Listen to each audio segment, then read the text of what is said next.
Welcome back, everybody, to another episode of the podcast all about the sport of triathlon. It is obviously Talking Triathlon. My name is Tim Ford, and I'm joined by James Bale. Jimbo, how you going, mate? I'm all right, mate. I'm all right. I've got a bit of a cold, so I might sound a little congested, The you sexiest know, voice in triathlon is a little bit sexier. Is that what you're saying? just a little bit congested today. I've come out rather savagely in the last couple of days. I've just fallen down that, when you wake up and you're like, oh no, it's going to be a rough few days, this one. So here I am. Don't they say I'm, there's two wolves inside you or something, and it's like one is this and one is that. It's like there's two James Bales that I record a podcast with. There's the not sick James Bale and the getting sick James Bale. No, it's sick James Bale and getting sick James Bale. That seems to be the that's two it. permanent states of Yeah, yeah, existence here. that's it. No, actually, if I'm honest about this winter, and I'm normally not very positive about the winter because I don't like the fucking rain, I don't like the darkness, I struggle with it all. But I've got through this winter pretty unscathed. I don't think I've had a cold for since like some point last year. I feel So like I've it's I've been done more all right. frequent than that, if I'm honest, just based on I don't know, I can't remember. But I mean, No, like no, not this time around. here's the thing I always find funny with you Europeans is you go, I hate the cold, I hate the winter, blah. If only there was some magical place that I could relocate to where Yeah, yeah. You think they'd it let me in? You it think was they'd let like me in? home. It was everybody speaks English and the society is very similar. Where could that possible paradise be? And I don't know, no idea. I can't think of anywhere. No Yeah. answers for you. There's a litany of reasons why that couldn't happen right now. But yes, it's if they'd let me in, then maybe, maybe. But this nation is closing its doors to the world more and more as every day that goes by. But yeah, so I'm struggling a little bit with a cold, but I think it's do you remember, I mean, I stopped training for triathlon about 2 years ago. Hmm. And do you remember for the longest period, because I was, my immune system's a bit compromised, I would start training, get a cold, start training, get a cold, start training, get a cold. Well, I've been all right for about a year or so. The day I say I'm going to start training for triathlon again and get my turbo trainer set up, I instantly get a cold. I feel like it's just associated. Maybe it is you know they say, like, for example, my foot injury, that our listeners love hearing about the saga of Tim's foot. Um, but that's what sort of I think has been the issue the last month. Like it's fucking better now, mate. Like I'm running, like it's great. But was it that, like, with all, and this is all injuries, right? Is that even after your injury is better, your body is so used to the pain Yeah. signals, that your Yeah, body yeah. triggers pain even though there's none. Like, and Yeah. when I found this out the first time, I'm like, "You're kidding me, right?" And my physio is like, "No, no, this is a it's a scientific thing that happens where your body is It's so used." mental, isn't it? That's what's happening with your body in the sickness, right? Is It's it's just like, oh, you like got a cold. when I train for Yeah. triathlon, I get sick. We're doing this here. Let's get sick now. Like, you're actually healthy. Your body's just so used to it, it's convinced you that it's sick. Anyway, we How are don't go, you then, mate? mate. Living it up. It is a good time to be a fan of triathlon and a podcast host Damn about straight it is. triathlon, because we have Damn straight it a is. litany of things to talk about this weekend. We obviously have two of the biggest race series kicking off this weekend. WTCS Abu Dhabi is happening. It's an evening race, actually. I love to be that guy who casually name drops, but I was chatting with Martin Van Riel because he's coming on the show in the next couple of weeks.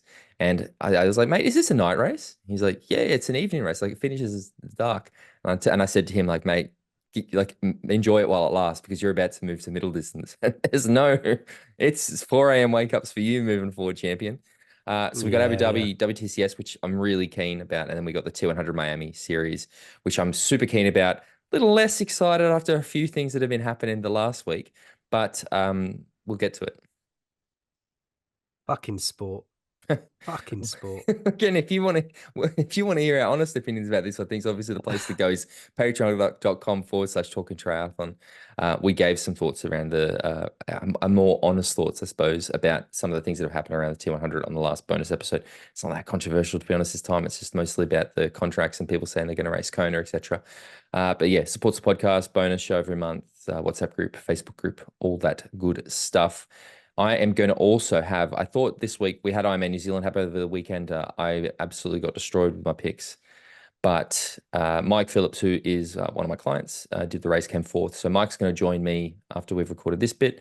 We're going to talk about New Zealand. We're probably also going to talk about the T100 a bit more depth, because Mike has done a few of the PTO races and is also obviously one of the best pros doing the sport, so we'll have some insights. But I thought we can have a bit of a chat around it too, mate. But I wanted to start with WTCS Abu Dhabi this weekend, kicking off the first round for 2024, an Olympic year, the World Triathlon Championship Series race in Abu Dhabi.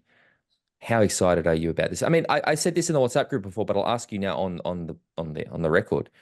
Two events, WTCS Abu Dhabi, T100 Miami. Which are you more excited for, and what are your excitement levels for both? It's an interesting question. I know I answered it very directly and simply in the WhatsApp group with the word Miami because you said which one are you most excited about. And that, but there's a deeper answer than that, I think. Tell I me. think my excitement for the Miami race comes more out of my excitement for a new series and the curiosity and what's it going to bring, how it's going to be presented, and all of that. My excitement for the WTCS season kicking off is kind of not where it normally is, with a little bit of extra because it's an Olympic year, and I'm keen to see where everybody shakes out and all the. We got some big names racing this weekend in both series, and so it's not a straight answer with which one do you think is going to be better. It's more. I'm just intrigued with what's going to happen in Miami, and it's been such a build up to that event taking place that I just want to see how it plays out. What I about do. you? What are you most excited for? I will get to it because I want to touch on the fact that you can tell as you're saying it, there's this like hesitancy to commit to one, or yeah, like, and even myself, I feel this need to like disclaim that, oh, if I pick one, it doesn't mean I hate the other. Like you can be Yeah, excited about both, but like yeah. be a bit Both more things excited can about one. exist at the same time. Exactly. I'm very excited about both, but I will admit I think probably more because of some of the names we've seen pull out of T100, which we will talk about. Uh, but also the fact that we've got this Olympic year. It's very curious to see where our short course athletes are. I'm Mm. really, really excited about this WTCS Abu Dhabi race. I think I like that there's, I don't know, I'm very critical of World Triathlon. I'm very critical of their broadcast and a lot of the things they do, but I always do feel like their season opener and season closer are normally pretty good events. Like if I had to pick the two races that I actually want to watch, it usually is the season opener and grand final. So I am excited about this. Plus, probably the fact that I just finished watching Drive to Survive's latest season, where it wraps up in Abu Dhabi, and I'm like, oh, that's where they're going to be racing some triathlon this weekend. Also, gets me excited. But I'm very excited for both. I am, yeah. I think my interest in WTCS. Also, I've got a number of my clients or athletes race in that event as well. Uh, I just love the Olympics, man. I'm excited that it's an Olympic year, and I'm really, really keen to. I see that the Daily Tri has picked up the fantasy league. It looks like they've just, from what I can see, it looks like they've sort of taken over that Obsessed Triathlete website that Christoph used to have. But I love seeing people's picks coming out because you can now obviously do the fantasy picks, and I think of everyone's picks that I've seen so far, I've agreed with none of them, and I love that. I love that there's this. Like, no, you're wrong. I don't agree with that. Nope. Are you kidding me? What are you thinking? Like, yeah. Yeah, yeah. So it's a like I said, it's a good time to be a triathlon fan. But yeah, Abu Dhabi this weekend. Do you want to go through the start list a bit?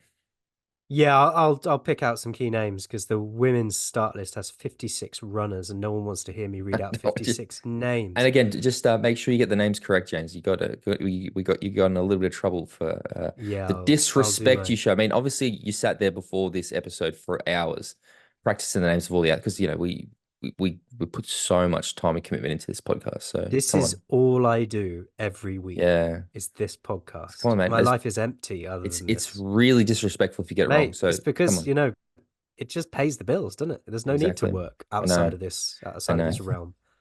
So Fucking hell. yeah, so we've got on the women's side, Beth Potter, Cassandra Beaugrand, Emma Lombardi, Taylor Spivey, Sophie Coldwell, Kate Waugh, Woof. Lisa Ooh, you no Wolf, no no Pete no no. Wolf. Yeah, got that one wrong. I knew I was going to get that good one.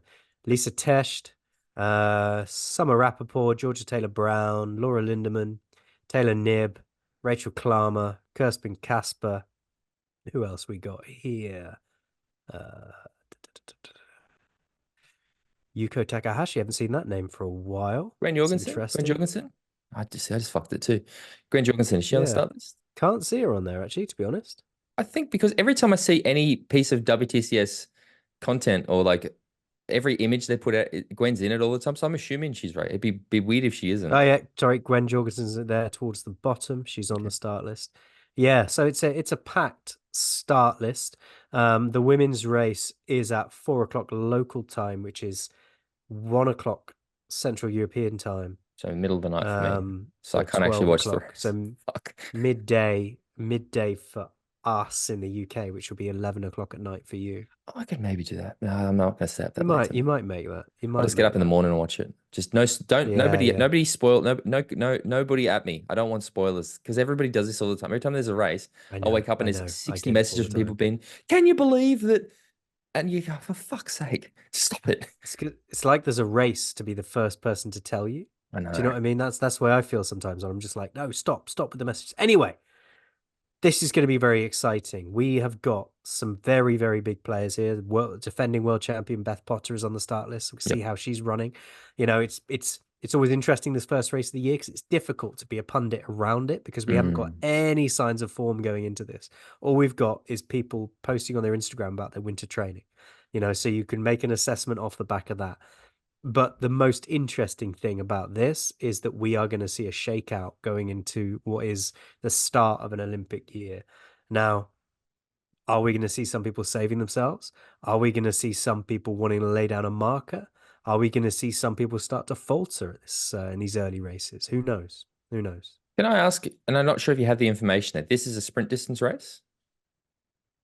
Yes, this is a bear with me, and I will be able to tell you in a moment.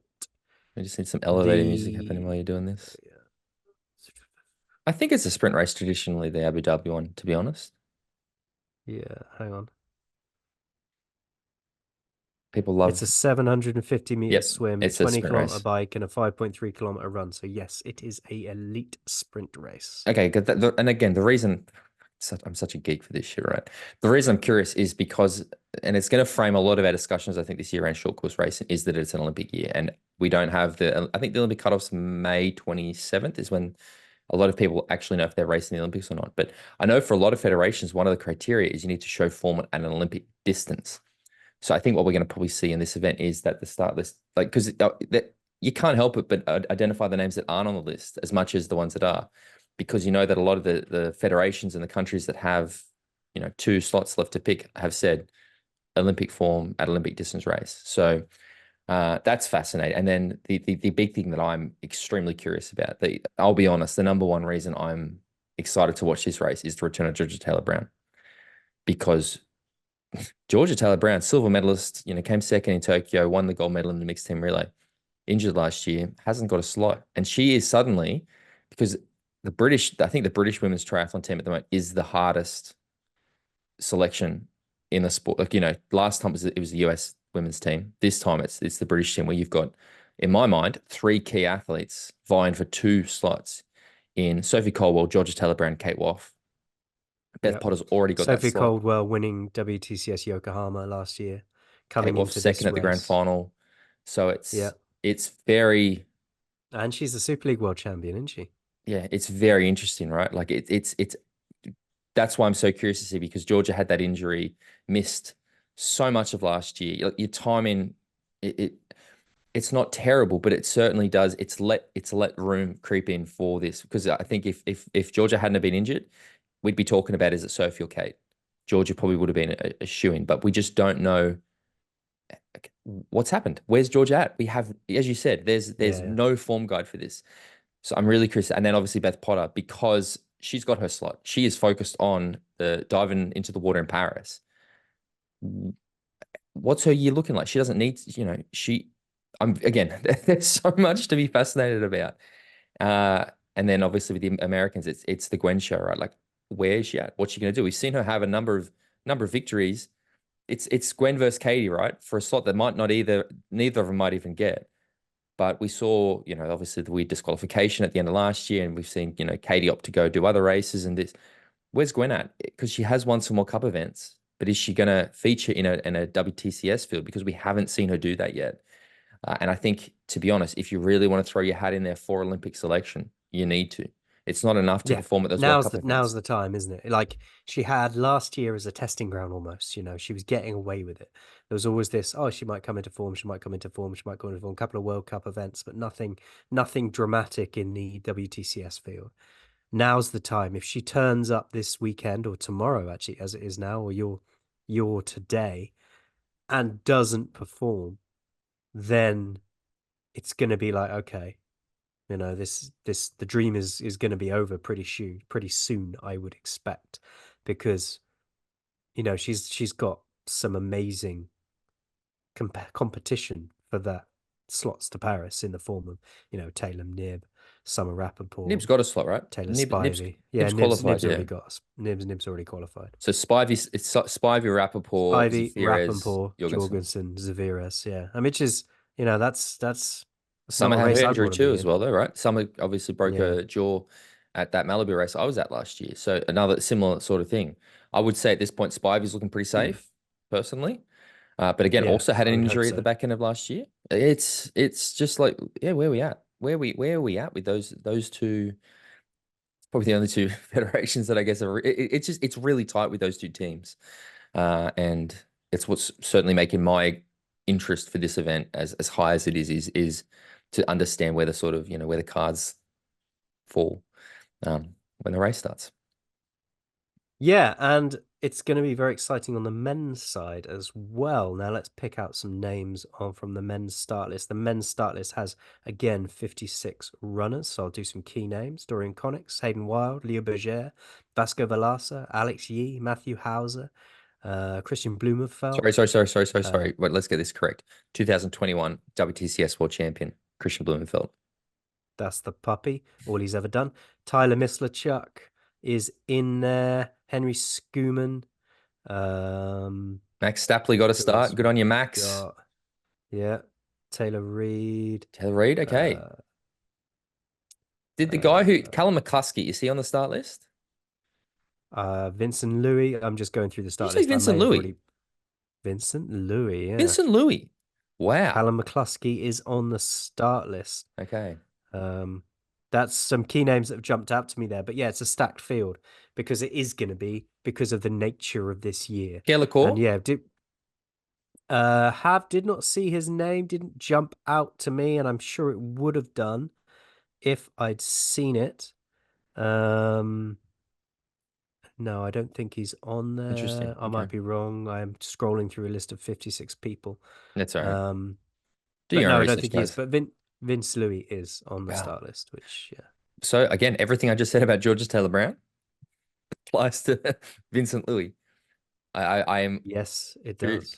I mean, looking at this, this is a fire start list.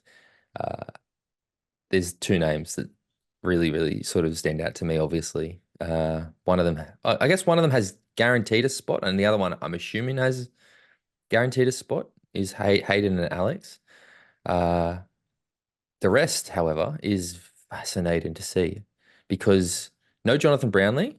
I found that fascinating. Um, yeah, mate. Alex E versus Hayden Wild's what I'm keen to see. I'm obviously keen to see some of my guys, Hayden, Henry, uh, Maxi, do their thing. But I'm that Alex and Hayden battle is what I'm sort of anticipating happening. And not to discredit the French, I think Dorian Connick's amazing, world champion last year, is going to feature heavily. But I'm not even worried about who wins. I just want to see between those two how they stack up against each other at this point of the year. Like really, I'm Yeah, keen. this is the culmination. This is like the end of that rivalry in short course racing, isn't it? Because I don't really see Hayden going too far into short course after this Olympics. Mm, So I think we've seen this rivalry building over the years, and this is going to be where it comes to a head yeah. in all these races because these months are going to fly by now. Before you know it, it's going to be July, and we're going to be staring down the barrel of the Olympics. So it's going to be a short, sharp succession of races building up to that Paris event, and that is where they're really going to go toe to toe. But every single time they race each other until then is going to matter both mentally and physically. And it's going to be really interesting watching that dynamic build and watching that the mind games build as well. Speaking How they approach each other because they're all like oh we're besties, but Yeah. It's going to come to a head. You know, I've actually decided that Christian Blumenfeld is the greatest strategist in triathlon at the moment. And I've decided as well that this whole thing has been a brilliant ploy by Christian to completely take the pressure off himself going into the Olympics because ain't nobody really worrying about Christian too much at the moment. And I think that is extremely dangerous. Like Yeah. he has managed to create this thing where people there's an element of doubt around Christian for what it feels like the first time in a long time. And it means that he's got his run up to the Olympics is actually looking from where I'm sitting. I'm sure Christian, you're feeling the pressure yourself. But I don't think like there's as much external. Everyone's talking about Hayden and myself included, Hayden v Alex. Christian's sort of getting that free pass, which I think is phenomenal for him. Like, what, well played, sir. Like, how good is it that the current champion, the man who's won more things in the shorter period of time than anybody else in the history of the sport, is able to just sort of fly under the radar a little bit? Like, it's brilliant. Good on him. Yeah. Yeah, yeah. And the French athletes will be fighting it out as well because they are also fighting for selection for the Oh, theirs is Olympics. messy, mate, right? Because we thought that Dorian Yeah, Kynix yeah. and Pierre Lecour had already secured a spot, but it turns out apparently through some technicality in the French thing that they still aren't fully confirmed because they have to show form.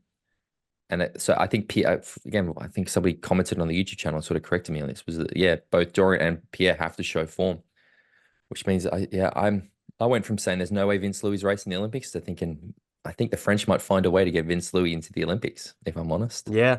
I mean, if he starts to perform in these races early on, then yeah, I think they might find a way to put him in there. But would that be to their detriment?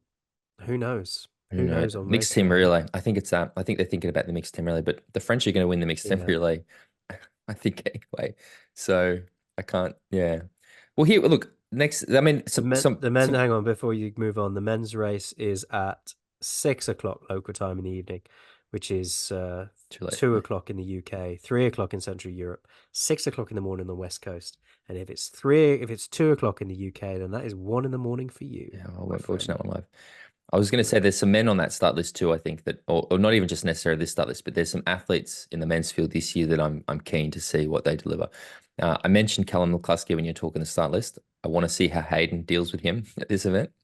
But I also like let's give credit where it's due. His performance in Napier was very impressive. Yeah. But yeah, I'm curious to see how Hayden responds to that. Kenji Nina, an athlete. I don't even know if he's on the start list, but this year I'm very interested to see where Kenji or how Kenji goes because he's just gone from strength to strength, and I think he could be a threat at a lot of the events this year. Last year we saw Tyler Mislachuk leading the race in Abu Dhabi before there was a few attacks at the back end of the race, but he was ahead of Alex Yee. Uh, Tyler, we know, can perform on the big, when it matters, like he did at that Olympic test event in 2019. Yeah, and again, A full lot of disclosure. years between then and now, though, eh? Yeah, I've had some chats with Tyler. I think things are looking pretty good, mate. Like I'm again Good. interested to see where that sort of line is, and I think the difference of those many years, right, is that those athletes like a Tyler, like a Henry, those guys will have learned the lessons from Tokyo, where they maybe pushed it a little too far and resulted in the injuries that they got. Maybe that's the sort of thing I'm interested. You've got those top three guys, Alex, Hayden, Christian, who will have a lot more pressure on their shoulders than those guys. And maybe that's when those little errors, because we know there's going to be athletes who are injured. Like, we look at that start list now, both men's and women's, and get as excited as you want. Triathlon does what triathlon does, and that means that some of the It biggest names does aren't going to be there. indeed. It does indeed. And that, I think, segues nicely into our next topic, doesn't it? It does, but one last thing. I just want to get picks. Who are your picks for the men's and women's race? What, this weekend? Abu Dhabi. Abu Dhabi. So on the women's side, I think we'll see Beth Potter take the win. Okay. That's just, Maybe don't I do think win. kind of that. Just do top three. I think top three is safer. And I got too Okay, much then. skin in the game. I got to be careful who I pick and don't pick. So top three is a bit safer for me as All well. right, top three. Beth Potter, Yep. Cassandra Beaugrand, and Georgia Taylor Brown for the comeback. Cool. And the men's? And the men's, Hayden Wild, Yep. Alex Yee, Christian Blumenfeld. Excellent. Good shouts. I'm going to go in the women's. I'm going to pick Cassandra Beaugrand, Kate Woff, and Emma Lombardi. That's going to be my top three. Ah, sweet. Or Gian Lahair. Ooh. No, I'm going to stick with those three for me. That's it for now. And then the men's, I'm going to go Tyler, Tyler, Alex, You just picked three Tylers. Hayden. Tyler, Alex, Hayden. Tyler, All Alex, right. Hayden. That's my top three. Okie doke. Okie doke. Well, we'll see, eh? Yeah. I'm 1-0 up at the moment in the picks I don't want to talk with my about it. Chelsea Sadaroing. I don't want to talk about it. So the Miami T100 race is coming. You're gonna have an in-depth chat in a minute about that. Do you want to have a quick run through where we're at? I think I just want to talk a little bit around the actual, like we've sort of discussed it a fair bit offline, but I just want to give some thoughts about the excitement and stuff leading up to this because I feel like, and this isn't necessarily the T100 or the PTO's fault, but I can't help but feel like it's just that typical triathlon thing, right? Of like every day, and we talk about this at most major events, right? We still talk about when we Oh, were it's in been St. happening George, since 2019. but I still remember that day when we were in St. George and it was Alice's not racing, Gustav's not racing, like that bang, bang, bang. Yeah. And you sort of like forget it, and then it happens like it's happened this week, and it's just like fucking hell, here we go again every fucking time. Yeah. It's the one thing that I'm a little Yeah. bit like just it certainly has made me just get a little bit less. I, I, I just don't feel like it's the best season opener when already half the field wasn't going to be there, and literally half the women's contracted athletes aren't even on the start list this time. It just feels like it's not the best start to this, this exciting new concept. But I'm still really keen for the race. I just fucking wish we could have I just wish the 20 athletes who are on the thing were there for the first event. I feel like Yeah, it is. It's very disappointing when you start to get that succession of people releasing their Instagram posts and saying they're not going to be doing the race. Now, look, I realize that Javier Gomez versus Alistair Brownlee is a very tricentric thing to want to see. It's not the new shiny product that's going to bring in a new audience. But, I was being a fan and thinking, I want to see them go shoulder to shoulder again. That'd be really exciting. When I woke up the other day, I didn't wake up, I think it was late at night, and someone sent me that Javier Gomez had pulled out. It was just like, oh, why is this happening again? that was And being Anne then, Haug. yeah, Anne Haug pulls out. I think you sent me that one first, and I was like, what? You know, I don't know what it is. I do know what it is about this sport. It's a very physically demanding sport where people do a lot of very, very hard training, very, very hard racing, race simulations. These athletes are at the top end and their bodies are on the edge of an injury all the time. A sport like Formula One, you're going to get less of that because They sit it's down. very demanding, physically demanding, but they're sitting down. They're not, they're not putting a huge amount of demand through their bodies I in mean, the same there's way. load. It's load, right? But it's not the It's not the sudden load. or the It's movement, more right? sustained load. It's the flexion and stuff, right? Like they're relatively stationary, right? So yes, there's load going through the body. They're incredibly strong. It's not Yeah. that load plus movement, I guess, which is why we see a lot No. of these like tendon issues and like the repetition injuries that we see in a lot of Yeah, injuries. yeah, exactly that. And so, Anne Haug pulling out was gutting. Yeah, Firstly, because she's my pick, but secondly, because she animates a race. She races in a certain way with such a speed on the run that I thought it was going to be amazing. Now, I'm not allowing myself to get disgruntled about this race because I it'd be did. easy to. Be I easy did. to be like, I oh, for have. fuck's sake. Yeah. I have. I did. I didn't mean to, but I did. I can't help it. No, and so, it's still going to be an amazing race. I'm still intrigued by the broadcast. I'm intrigued by the package. I'm going to try and watch it from start to finish. It is kicking off on Saturday, March the 9th at 3:15 local time, which is 6:15 in the evening UK, quarter Tomorrow past morning. seven in the evening Central Europe, Tomorrow morning. 10:15 on the West Coast. And what will that be in? So you'll be Sunday morning 5:15 Sunday morning will Perfect. be There we go. the I can men's skip. I can skip race. the boring swim and just turn it on. Enjoy. Men's There we race go. will kick off at 5:15. The women will kick off at 8:50 in the morning. Australian on I don't know if I'm Sunday. going to So commit. you'll have a relaxed Sunday morning watching the racing. I've got Final Fantasy Rebirth to be playing, mate. I might have it on an iPad next to me or something. Yeah, yeah. All right. So 2K swim, 8K bike, and an 18-kilometer run around the Miami Speedway. Exciting. Picks. You've obviously had to change your picks. Who's your pick? Come on. Yeah. Who did I go with on the men? I can't remember. I know who No, I I can't picked. remember. But my men's picks didn't. Oh, Bakkegaard. I went with Bekkegaard, Yeah. didn't I? So you can't change So him. He's locked in. I can't change him. But I think we decided, didn't we? Well, I decided. I put it out there, and you didn't disagree. So I've decided it's decided. We're gonna each time there's a race like this, we'll have a male and a female pick each, and then we'll have one wild card from the field, which can either be men or women. Yep. So my pick for the men's side was Daniel Bekkegaard. My pick for the women's side, now that Anne Haug is Stop out. stalling. I know what you're doing. Yeah, Come I on. am stalling a little bit. I want to say Emma Pallant Brown, but you've already got her, I've and I got her, don't mate. want. I Done. think that's boring podcasting. Tamara Jewett's another. I think if I wasn't picking Emma Pallant Brown, I'd be picking Tamara Jewett, to be Yeah, honest. I'm gonna go for Tamara Jewett. I think it's a good shout. She was rolling off my tongue, and my wild card Rico Bogan. Didn't I already pick him as my wild card? No, you didn't pick him as your wild I think card. I did. I suggested it last week, and you went, "Oh, that's a good idea. He's a good swim bike runner," and then we Yeah, carried on. damn it, because he would have been my. I am obviously Jason West is my pick for the men.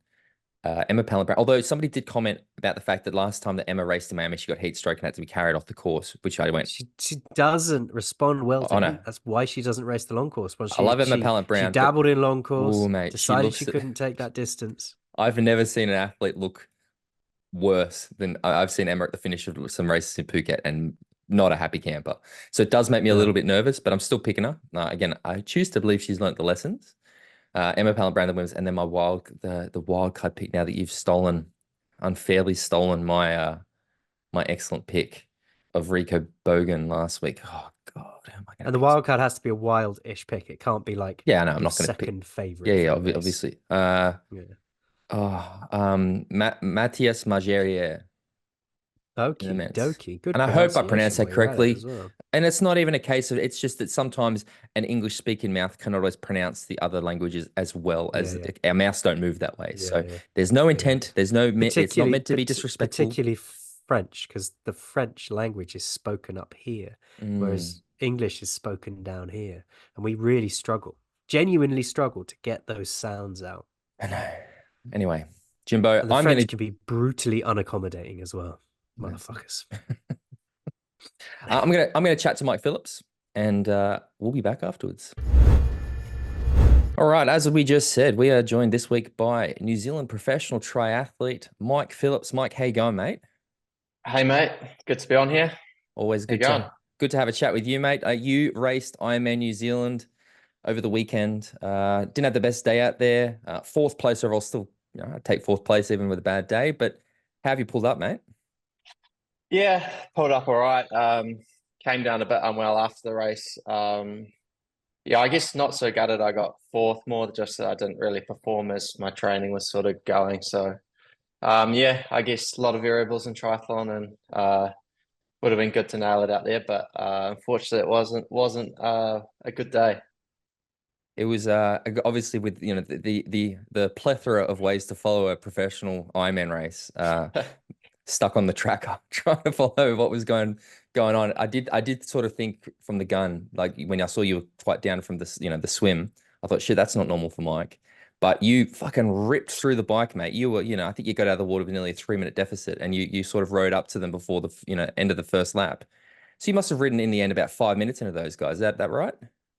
Yeah, yeah, I guess my swim was actually going pretty good, so I was a bit surprised to not keep up on the swim. Like that's when I sort of thought that that I wasn't probably on my best day. But I got on the bike and I pretty much just rode the power I wanted to ride the whole way. And sure enough, those guys popped up pretty fast. Like there was already the 70.3 guys out on the course, so I actually didn't think it was them because I was going like 5Ks an hour faster than they were going when I rolled up to them. So yeah, I was pretty surprised to be back at the front, sort of probably by about 30Ks on the bike. Yeah. It's because I mean people who don't know, like Ironman New Zealand it's a fantastic race, but it's an honest race. Like it's not the hilliest course, but the roads literally suck the speed out of your bike on those rough chip New Zealand roads. You're a guy of, I mean, people who don't know, you're an engineer. Obviously, you're you know, I work with you, so I have some insight into how obsessed you are with the aerodynamics and, you know, all those little one percenters. But you know, with a course like New Zealand, how much of it, like, is because the course is a bit like slower, I guess, does that like aerodynamic those 1%ers become more important, or is it less of a factor because of the, you know, how rough the course is? Yeah, it's definitely one of the more challenging courses, I guess, especially with like the rough chip, and the predominant wind is that it sort of always picks up throughout the race, and it's normally a headwind home. So we actually haven't had those conditions for quite a few years now, but on the weekend it was the sort of classic conditions where like the last 20K of the bike was quite a strong headwind. So I guess, yeah, it probably did suit me having harder conditions on the bike. It just means you're out there for longer, which sort of makes that part of the race effectively a longer segment. You know, it's like having a 4.5K swim when the conditions are like that kind of thing. Yeah. So it is better for me, I guess. The more efficient you are on the bike, and the longer you're out there, the more gains you'll get compared to the others. Yeah. No, again, I think watching again, that was like the one real joy for me for the day was watching you sort of again, watching the track you sort of going through the field, which was good to see. What I find it fascinating about it, and again, you can probably give me some insight into this, is that, you know, Ironman New Zealand, iconic race in the Southern Hemisphere, but we see a few athletes from, you know, the Northern Hemisphere. We've had, you know, Andrew Starkowitz comes down a lot. We've had Joe Skipper come down and do it. You know, Elsvis is there often, but we had, you know, Chelsea Sodaro down this year. Like, it seems as though this year, which is probably the most stacked year in long distance triathlon with the T100 series, the Ironman Pro series, all of that happening. Ironman New Zealand isn't part of either of those. I mean, obviously it's not part of the T100 series, but it's not part of the Ironman Pro series. Yet we still saw an incredibly stacked field for what is in effect just a regular Ironman. Do you think that is because of the history and the status of that event as, you know, one of the most iconic Ironmans in the world? I think that definitely plays a part, but I also think that just its timing really, like having a race sort of that caliber with quite a few Kona spots early in the year. You know, people from the Northern Hemisphere can come down and train a bit in their effective off season, and do a race and get an Ironman out of the way early, get a Kona spot early. And then I guess, yeah, it's going to be different once. I mean, we've got the T100 starting next week, but once all these other bigger races start firing off, it's going to be interesting to see what happens to the races that are kind of like Ironman New Zealand, that they're not a Pro Series race and they're not you know, obviously not a T100 race. How those races, the fields will sort of play out. I think New Zealand's a wee bit of an outlier that it sort of falls outside most of that stuff going on. I also think, you know, you're talking about the fact that the pros can sort of come down in the off season, do, you know, a train and get a race under the belt. I mean, it's not just Ironman New Zealand. Like, I think that New Zealand sort of period, January through to March, there's a bunch, like, you got the Tauranga half, you've got the Wanaka Challenge Wanaka, Rotorua. When is that? December? Or is that January? December, I think. Yeah. Oh, okay. But even if you come down for, you could literally come and do a 2 month block in New Zealand and knock out 3 races. Train, and, you know, I'm surprised to see more athletes don't sort of do that, considering I know that a lot of the Europeans love to complain about how even in like Spain and stuff, it's been pretty shit weather. So I think that it's, you know, that would be I think a good sort of little project for something. That's what we saw Chelsea Sodaro do. For people who don't know, Chelsea's obviously coached by Dan Plews. So I guess that's what she did. Came down, spent some time with the coach, get a good block of training and secure that Kona, because you have to ratify again these days. So she would have got that Kona ratification done. You get a Kona slot?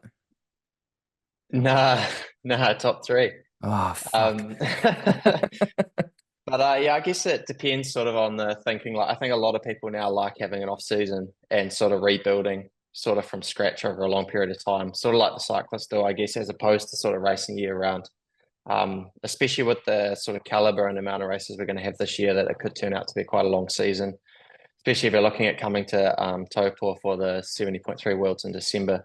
It's true, isn't it? It is a exceptionally long year. This exceptionally long and exceptionally stacked. And I mean, I don't know if you saw this, but I saw that Andy Salmon, the outgoing CEO of British Triathlon, basically said that he goes, looks at this season and thinks it's just a recipe for injury and disaster in a lot of ways. Obviously, you're a pro athlete, you're going to be amongst it this year. How do you sort of navigate that? Looking at the season ahead, how hard has it been to sort of actually make a plan, right? Because yeah, it must be tough. Yeah, it's obviously pretty hard with a lot of different options out there, as well as just making smart decisions too. Like, it's all good saying you're going to do the Ironman Pro Series, but 3 big lots of travel and 3 full Ironmans plus 2 halves, and then if something goes wrong in one of those Ironmans, like a puncture or something, you really got to line up for another one, or your series is done. So it's a big commitment. But obviously, I'd say those that sort of do even okay, and it will get rewarded pretty well. So yeah, it's definitely a fine sort of balancing act this year. Would you say then, I mean, in terms of your priority, the Kona slot's going to be obviously pretty high up there. You want to secure that spot so you can be on the Big Island in October, but you've also got the home 70.3 world champs in December. Is that your priorities? Is that the goal this year? Yeah, I guess those 2 will be the sort of big goals. I think looking at the T100 at the moment, I'll be pretty lucky to get a start. If it looks like for the males, it's sort of just rolling down through the slots. And I think it got to maybe 22, the 22nd guy from Miami. And I'm currently 29. So I'd say those guys, but in those 20s that get an opportunity will all take it. So realistically, probably Kona and 70.3 Worlds will be the big races I can definitely get to. And I'm going to try to do a bit of a segue here, but I do want to talk about the fact that in the lead up to Ironman New Zealand, we had, I think a big part of the push with the New Zealand race this year was you versus Braden Curry both going for your 3rd Ironman title. You said you sort of got a bit sick. Braden did get sick. We saw Rebecca Clark get sick. So, athletes sort of pulling out. This week, with the T100 series kicking off this weekend, we've seen the exact same thing where it's not just sickness, but we've seen a number of athletes withdraw, either not going to start the race in the first place or pull out in the week leading up to it. Is that, from your point of view, I guess, is that just a fundamental risk of, needing to perform at the highest level? Or is it a strategy, or like, what do you think is, and how does that impact you, not necessarily as an athlete, but as a person with an interest in this new series? Yeah, I guess on the weekend it sort of doesn't help that me and Braden are kind of friends, so we're hanging out for 2 or 3 days before the race. We really should diversify the risk a wee bit, I think, and it's like, fuck, like, it's so easy to come undone. There's so many variables in triathlon that it's like one small thing. If you're off by a couple of % over 8 hours, like, it shows up. It's not like you can bluff work your way through an Ironman. So, but yeah, it's part of the sport, I guess, and you see people like being overly cautious with it, but I mean, you can derail like a whole summer just by simply sitting beside someone on the plane who's sick or something like that. So yeah, I think we'll see a lot of it this year, especially as the races, more racing, more traveling, and all that sort of kicks off. So yeah, it'll be interesting to see which races get affected the most with those kind of things. Because I think sort of like the T100, a lot of these guys have got contracts to race, but the reward for actually racing well isn't quite as much as the contracts, I feel. So maybe they're going to miss those in favor of ones where they can potentially get a really large payday, like a Kona or a 70.3 Worlds. I've discussed this a fair bit, to be honest, about my thoughts around, having these athletes contracted and then sort of, yeah, the structure of it. Obviously, what are your thoughts about it? Like, do you think as an athlete, is that the right approach?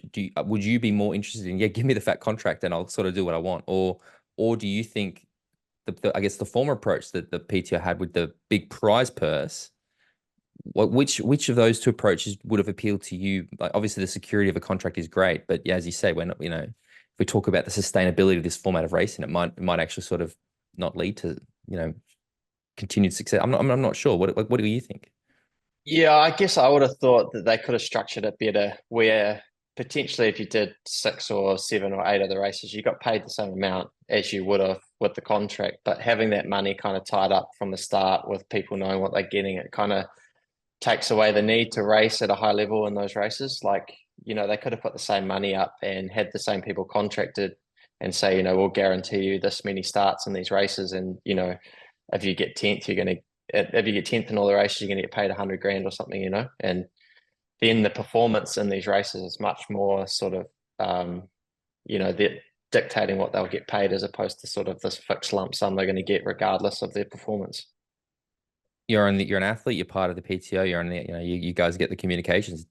Do you think that they've set a precedent, or is this something where they might go year one, okay, this didn't quite work, maybe we should change it next year? Or do you think that because they've done it now, they have to keep doing it this way? No, I think the PTO is pretty flexible, and if something they did doesn't work, they are pretty quick to change it, and they're pretty quick to listen to the athletes as well. I'm sure those people getting the contracts are pretty happy they got the contract. No, we love it. If you had a choice to get the money up front or to have to compete for it, I mean, you want the money up front, don't you? Like guaranteed. Yeah. But it definitely, I mean, then when you get to the point where these people don't race and wildcards are given out, those people racing in the wildcard positions are only, you know, if they get 10th, they're getting a lot less money than they would have last year. Do you know, and I'm not sure, I probably should look at, but if you do get a wild card, do you still get paid an appearance fee? Like, is there some sort of fee for showing up that's equivalent to the, you know, that percentage of a contract, or is it? I thought they were just getting the prize money, but I'm Okay. not 100% sure. Gotcha. I guess the incentive is that if you do those races, you're racing for 100 points and you can effectively put yourself in position to get a contract next year. Again, I should probably find that out. I just thought of it then. But let's talk about we've talked a little bit around it, but let's actually talk about the race in this weekend in May. It's a big part of what I wanted to get you on. Is I like to get an athlete's perspective, because you guys often have a very different insight to some age grouper like myself who just sits there, oh, that looks good. The Miami race is on the Speedway. We've got a interesting start list. We've seen this race happen a few years, and you know, where we've seen Jan Frodeno sort of win it. We saw Jason West run through it last year. We saw Emma Pellant-Brown on the ground last year. How do you see this Miami race unfolding with the athletes? Like, what are you looking forward to? Who are the athletes to watch out for? Just what are your thoughts about this event? I guess it's pretty exciting because it's quite early in the season. It's quite an unknown of the sort of shape and fitness of everyone. You know, some people go away for the winter and they can get some significant improvements. And I think maybe some of the younger athletes or newer athletes will see that with. But yeah, it'll be interesting to see the shape of everyone, how they've all sort of got through winter and who's ready to race. How would you, if as an athlete approaching it, as you sort of said, it is early season, do you think they're going to be athletes who are coming out guns blazing, you know, ready to absolutely rip it? Or do you think we are going to see a more conservative approach because it is so early? Like, how would you plan it yourself if you were, I mean, I'm assuming that once the gun goes, everyone's going 100%, right? Like, there's not people going to be like, I'm going to train through it or whatever. But, you know, it is early, and, you know, it is a different style of racing this year where we almost have a race a month. Which means that if you take out the recovery and the tapering, like, suddenly athletes are looking at losing a lot of training potentially. I don't know. How would you approach it? What would your approach be to this first race, and then I guess the season going on as part of it? I think there'll be a few different approaches depending on the athlete. Like I'd say that, say someone like a Sam Laidlow, who is obviously a big performer at the World Champs, Ironman World Champs, he would be a bit more cautious with his approach, probably not quite as fit as the others. Whereas a guy like Jason West is probably 100% into the T100 series. So I think he will probably be pretty close to his peak fitness, I'd say, compared to these other guys who might just be building through the season a wee bit. Yeah, I know. Jason was somebody I actually reached out to about getting on the show like 2 weeks ago, and they were like, "No, he's so focused on this Miami race." I was like, "Oh, okay." No wonder that he's actually my pick for the win this weekend as a result of that. How do you see the race unfolding? Like, how do you actually see the dynamics of the race going? Like, you know, who's going to be in that front pack? Who's going to make a move? Like, how do you think the actual race is going to unfold? Yeah, I think it'll be interesting to see how much it splits up on the swim, but I think the guys to look for will probably be Magnus and Jason. If the bike splits up, obviously Magnus would be at the forefront of that, and if Jason can keep close enough, I think he's the guy to probably beat on the run. But then you've got some guys who sort of lifted their game quite a bit last year, like Peter Heimrich. I know he's running well. Like, didn't he run about a 30 flat and Yeah, 30-20 in something, London? I think. Yeah, crazy. Yeah. So not too bad, but he's a guy that's like super talented in all three. It's just whether you get him on a day where he's got all those three going well.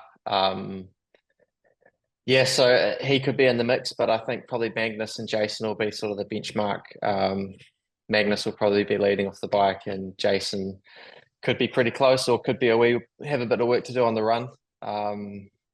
But yeah, then of course, you've got the guys like Ali, and maybe he's finally sorted his injuries out and he's back to his best, which would be good to see.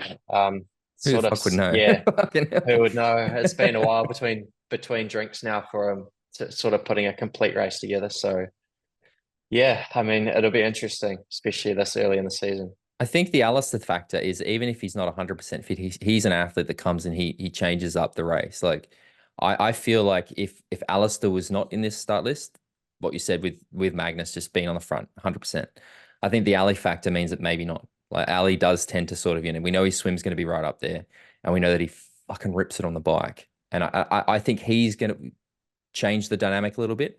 I don't expect him to probably win the thing. I just think I'm like a victim of abuse or something. Like, I just can't. It's been so many times thinking he's going to do it and then he doesn't. I mean, if he does, fuck, it'll be amazing. But I think he's a sort of athlete who can probably change up that dynamic. And again, you're looking at that start list. There is some real swim power in that front pack, right? We've got the Allies, we've got the Ben Knuts, we've got the Sam Laidlows. Like, those guys are there. And then, even in terms of bike power, like, you're one of the best bikers in the sport, but then you've got guys like Leon Chevalier. I mean, he swims, but he can, rip through it. Then you've got the Magnus, Sam Long, who we've seen do 10,000 times, ride his way to the front, despite a swim deficit. It's going to be very fascinating to sort of see how the race unfolds. And I think I picked Jason West because, of that run caliber and what we've seen him do at the other races. But I feel like the swim power in this race is probably a bit higher than we saw at some of those events last year, which will be, sort of change the way that men's race might actually happen. But yeah, it's going to be cool to see. Yeah, I guess it sort of depends how Magnus swims. Like, if he's closer to Sam Laidlow than Sam Long is to Magnus, like Yeah. if once Magnus hits the front and he's got, say, Laidlow and Brownlee there, like, I can't see guys like Sam Long pulling back anytime anymore. So yeah, it'll be interesting. I mean, we've seen like some of these guys like Leon and Sam have, 4-minute deficits in the swim, which I don't think you can do in these races anymore, especially once you got the firepower of Magnus sort of. I think Magnus has sort of realized that his swim needs to be up a level, and he's done a lot of work on it the last few years. So if he's sort of within touch, I think that'll change the dynamic of the race and probably put those guys out that are swimming sort of 3-4 minutes back. An athlete that nobody really seems to be focusing on, and I find it interesting, and I probably wouldn't have until I spoke to him a few weeks ago, is Rico Bergen, the current 70.3 world champion. Now, Rico is an incredibly well-balanced athlete. Like, he is that, swimmer. I mean, his bike is fucking hideous, but, he's quite quick on it. He's another one. I'm just like, why do you think is it a case of that 70.3 world title last year was, I mean, I don't know. Why do you think people aren't really talking about him so much? I honestly think he'll be there or thereabouts, but I think he's probably like a 3rd through 5th kind of guy at the moment, even with a good race. Yeah, I mean, he won world champs last year, but I mean, I don't think you had anyone doing extraordinary things there. Like, you didn't have a Jason West running like a 106 type thing, or a Magnus like riding. Like some of the guys riding in that front group weren't sort of renowned to be really, really strong cyclists. So his performance is very well rounded, and I think he'll be there or thereabouts. But I think someone will get over him with a sort of really good performance. Well, one of the things we do when we make our picks on this show is we always have like the wild card, that person who is like a not like a main contender, but somebody that if they like, we kind of wouldn't be surprised or we'd like to see do well. For you, looking at the the athletes on the start, who's that sort of outside? I guess you probably already said it's probably Peter Heinrich for you, I'm guessing, or yeah, I reckon Peter Heinrich. I mean, you've seen him sort of blow off the front on the bike a few times. I know he can swim really well when he's swimming well. Plus, I mean, he's running 30-ish for 10K at the moment in the off season. So, I mean, you saw him lift his game a lot last year. He was still a little bit hot and cold, but the ones that he was hot for, he was pretty hot for. So, he's sort of I'd say my wild card. My favorite Peter Heinrich story.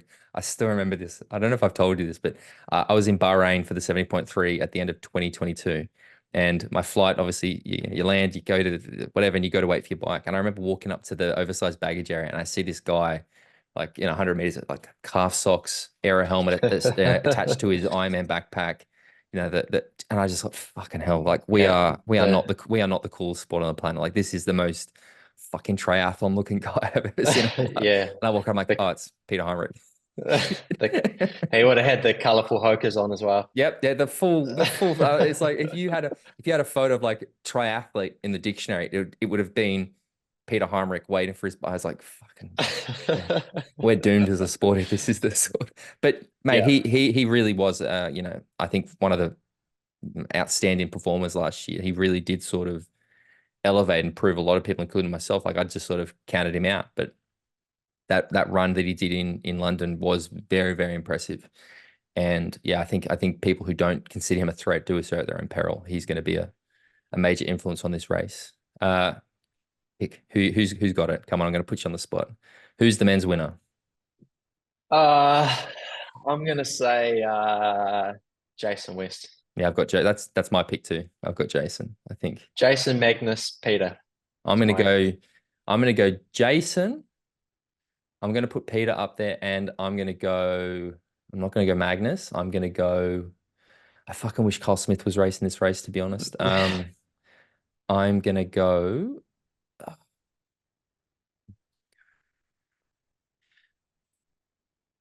I don't even know. Ellie. No, I can't, mate. I refuse. I'm actually hoping. Mate, I'm hoping by not picking him. I'm hoping that by not picking him, he's actually going to perform. Like that seems to be the sort of the MO. I picked him as my wild card. So Matthias Magerier. I think he could be a good little shout for the men's. Yeah. With the women's though, so the women, we have got 10 now. 10 of the confirmed 20 contracted athletes on the start list. I think the women's race in particular, though, they've done a very good job with their wild cards, where we've got some like some of the women who got these wild cards, I think are excellent actually. But the women's race, I think, what do you sort of see that going? I think it's going to be very different to the men's race. How do you see the women's race unfolding? Yeah, I think it'll be interesting to see some of these people. I think especially in the girls kind of coming out of the winter, like I haven't seen many of them racing recently. No. It's really hard to know. And I think some of the ones making the big moves last year may have improved more. So like your Lucy Byram. She's one that's some of those sort of up and coming girls I think will have a bit more play in the race than they did last year. And maybe shock a few of the sort of more well-known ones. I think looking at the swim power in that women's race, like you've got Lucy Charles-Barclay, you've got Taylor Knibb, you've got Sarah Perez-Sala, Lucy Buckingham.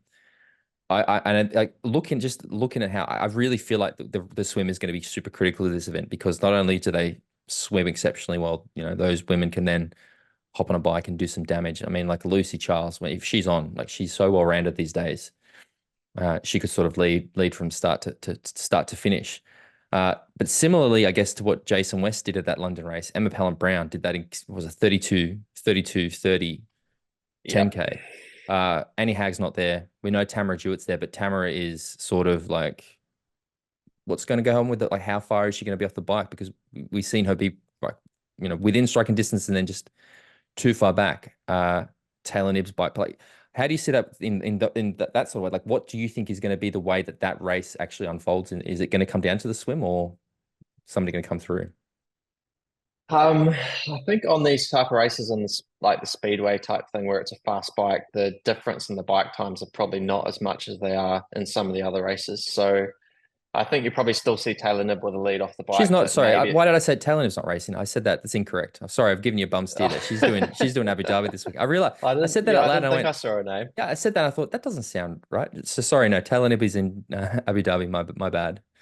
But you've still got Yeah, so maybe Lucy Charles doesn't have the lead she normally would if the bike course was a bit tougher and sort of spread out a bit more. So I think the ones that run really well are probably in with a good shout. Like you said, Tamara and Emma Pallant-Brown obviously capable of pretty fast runs. But yeah, so hard to know. I think the women's race is probably even more unpredictable than the men's race, which will make it really good to watch.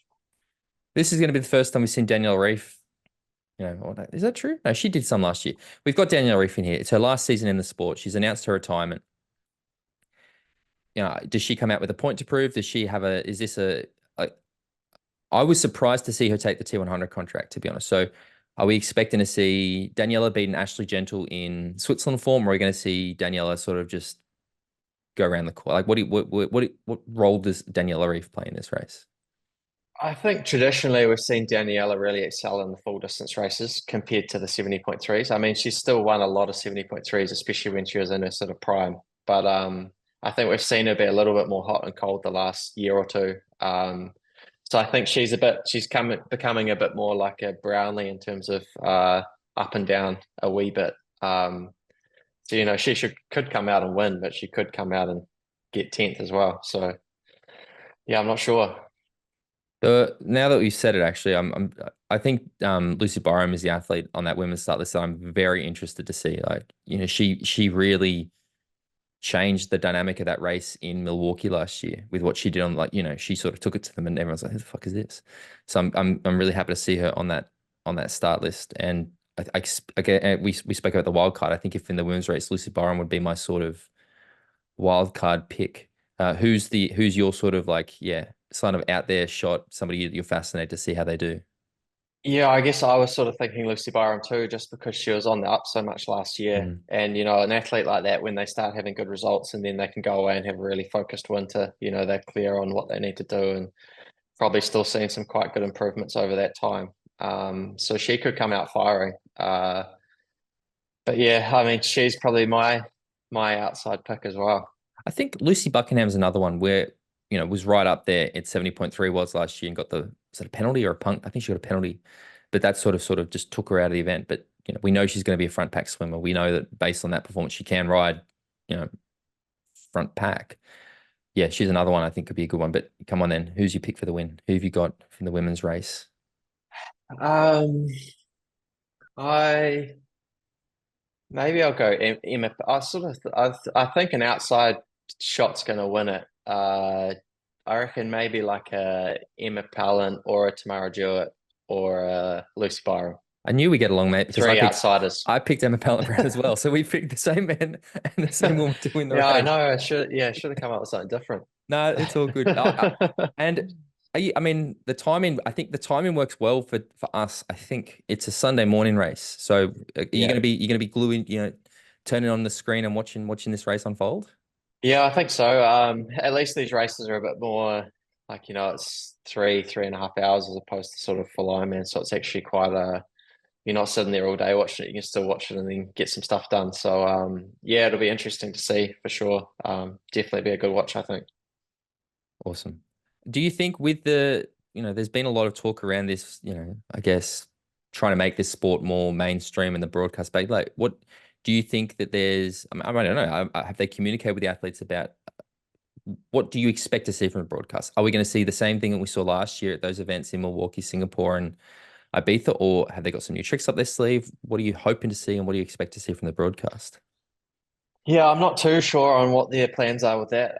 But it would be, I know that sort of Race Ranger, they're building some more capabilities into the device, which would essentially lead to it being able to be used for broadcast purposes as well. And whether that was like I guess you see in the Formula One now where they sort of have a live map down the bottom, and even like some kind of interactive maps where you can sort of click on someone and see how they're going. I think it's all possible in the future, but I'm not sure how far down that track they are.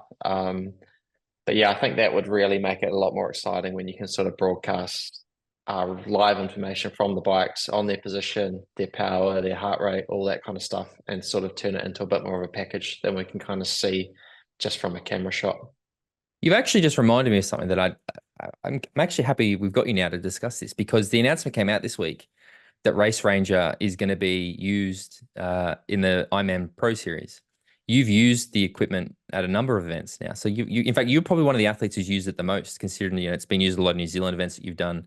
It's been used at the T100 series events last year. How have you found it? And like, what are your thoughts about this being included in the Pro Series? I think it's really good. I think there's still a bit of an issue with having a 12-meter draft zone, which is sort of the main, especially with Race Ranger, because when you're actually traveling sort of 50 k's an hour, 12 meters isn't actually very far. Like, it was, for most of us, it was closer than we thought 12 meters was. And with the lights, it makes it, you know, easy to sit exactly at 12 meters, so you know where that is. But it's definitely, especially now they're sort of bringing in the capability to be able to record the offences, I guess, like the time in the draft zone, how far someone was sitting back, all that kind of stuff. It definitely will make it like, you know, you could have a sort of like an offenders list, and sort of you turn up to a race and they're like, oh, look out for this guy, Tim Ford, because he's a known drafter, you know?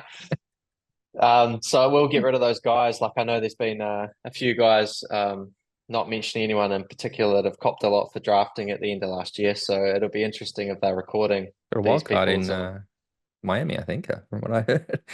yeah, so I mean the devices will be recording what he's up to this weekend. So there's no it'll make it very clear on what You, so if I'm correct, if I'm understanding what you're saying then, which is an interesting thing I hadn't thought of, you're saying that it's almost made it, because suddenly the athletes know what 12 meters actually is, it's made it more likely for them to get more of an advantage, because in the past, perhaps they were sitting further back than 12 meters. Whereas now they're like, oh no, I can actually go closer. That's probably an unexpected side effect of using Race Ranger. Yeah, I guess we also had a few races where the rules were 10 meters, like it Oh, was Triathlon New Jesus. Zealand rules. So then that was 10 meters front to front. So then you end up being Mate. 9.25 or something from front wheel to whatever. So the advantage of that is just crazy, especially on that was in Tauranga, which is like a, you know, really fast course. So, you know, 9 meters behind someone at 50 k's an hour is like 0.3 of a second or something stupid, you know? So it's like the amount of draft you were getting was huge. But I know there's been a bit of talk with Ironman about changing the drafting rules, which would, I think, at 20 meters with Race Ranger is like the perfect solution.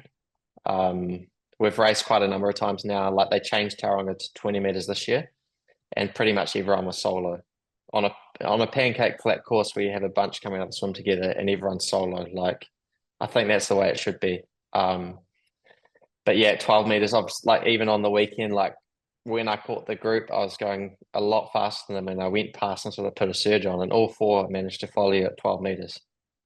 So it's like, you know, why is the ride becoming a group ride when it's supposed to be a time trial? It's interesting to hear. I mean, I've been quite critical of Ironman as a company at times, saying that like pro race is sort of an afterthought. And I always put up my hand and say I'm happy to be proven wrong. I was happy to be proven wrong with the Ironman Pro Series, which is a commitment to the professional race series that Ironman didn't really need to do that they've done. The Race Ranger thing surprises me as well, because that's, again, another commitment to pro racing that they didn't have to do. But now to hear that they're also talking about maybe changing it again, I'm just like, I'm sitting here going, what's happened at Ironman? Like something seems to be going on there where they are really starting to take the feedback on board and implement change for the betterment of the professional racing. Like, does it feel like the dialogue is more open with Ironman at the moment?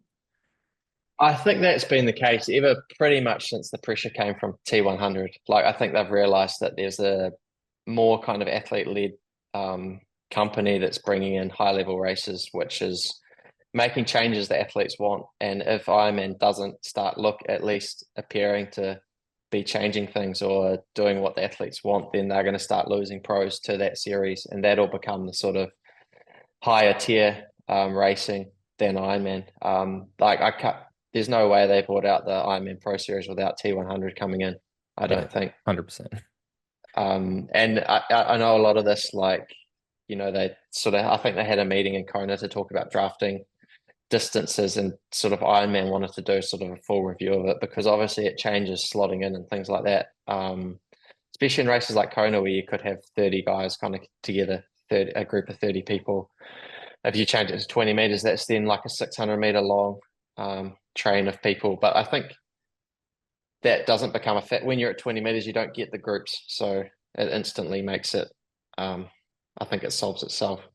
But yeah.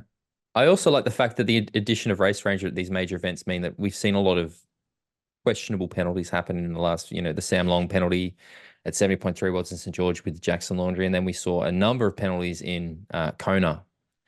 Was that 2022 where it was Magnus, it was Florian Angert, like a bunch of guys getting, questionable penalties.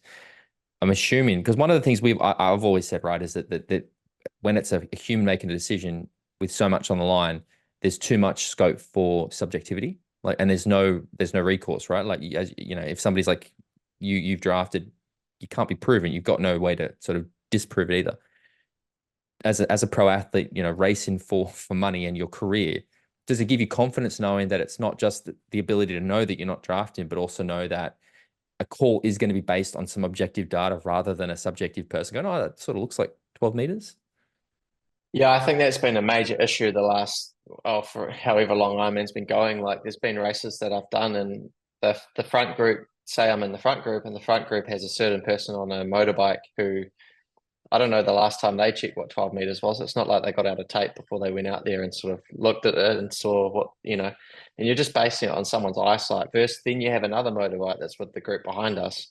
And I mean, if you looked at the timing mats, we're all like 1.5 seconds apart, and the group behind us are 1 second apart, or 0.8 seconds apart. And it's just based off what someone is guessing 12 meters is. Like, how fair is that when you have one group sitting at 10 meters and one at 20? Like, that's the variance in what people think 12 meters is crazy. Like, I know from the race ranger guys, they've sort of had some setups before the races and said, you show us what you think 12 meters is, and they sort of have the race ranger on a stick just showing people where actually 12 meters is, and people are quite surprised. Wow. Like, because if I said to you, show me 12 meters, you're probably going to be within 2 meters maybe. Like, you're not going to be that close. I also reckon there's a few people who are doing it. Like, is there an official round? Oh, this is 12 meters. And then if there's not an official round, that 12 meters gets much smaller. Mate, this year, December, we've got the Taupo 70.3 World Championships. You will be racing. I will be racing. It is after the race. We're sitting having a beer at the Pub and Grub in Taupo, looking at the water. And we're reflecting on 2024 for Mike Phillips. What has been a successful 2024 for you? I guess the first goal was to win Ironman New Zealand, which didn't happen. So I have to find something else. No, I'm sort of up in the air a wee bit at the moment. Just make some decisions. I'll race in Geelong in a few weeks' time. But I think, like you said before, the big goals for me will be Kona and 70.3 World. So it's about now working out what I need to change or do before them to be in a space where I can compete. I know for the last year you spent a lot of time on the road. Is that the plan this year? You're gonna take off for the New Zealand winter, or maybe stay yeah, I for guess yeah, try and get out of here for a bit. Last year was pretty long as I went down to Asia at the end of it and stuck around for the 70.3 Asia Pacific champs in Langkawi. So it sort of drew the trip out to nearly 4 months, which was quite a long time to be on the road. But yeah, definitely I think try and get out of here at some point because it gets pretty cold in Christchurch. Mate, if people want to find out more, follow you along, all that stuff, where do they need to head? Give us your socials. Instagram's probably the best place for me. Mike Phillips NZ. So jump on there, send us a message, ask any questions. People will appreciate the uptick in your content because you've got your new camera guy who's been doing some red hot stuff with you. Yeah, that's it. Yeah. Mike Phillips is becoming an influencer, guys. You got to look out. Content king. Content king. I do love every time. Just like, this content is fire. I love putting on everything. It makes me chuckle to myself every time. Mate, thank you so much for coming on. Really, really appreciate it. Good luck for the rest of the season. And yeah, we'll talk to you later. Sweet. Cheers, mate. Thanks for having me. You fucking nailed it, mate. You fucking nailed it. That was brilliant. That's what I do. Love Mike. Great bloke. Yeah. Yeah, again, I think it's always good to get these sort of insights from, the front line a little bit. And as I said, Mike, they're his peers, right? So he has a very interesting perspective on things. Yeah, thanks, Mike, for joining us. Thank you, Jimbo. If people want to find out more about Talking Triathlon, support us, all that good stuff, what do they need to do? Yeah, if you want to support the show, jump on at patreon.com/Talking Triathlon. If you want to follow Tim, he's at tford14 on Instagram, and I'm at bale.james85 on Instagram. Find us across all social networks at Talking Triathlon on Insta, at Talk Triathlon on Twitter. And if you join the Patreon group, you get access to the monthly bonus episodes, which is totally unfiltered. You get access to the social group and the WhatsApp group. And the WhatsApp group is swelling, is it not? We've got plenty of conversation there. I would say daily at the moment. The conversation is rampant. I love it. It's great, isn't it? Yeah. Again, thank you guys to the people who do support us. Thank you for listening.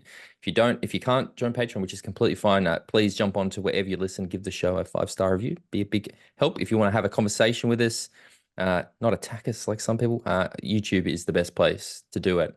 Yeah, that's it. Jimbo, a pleasure as always. We'll be back next week. Cheerio.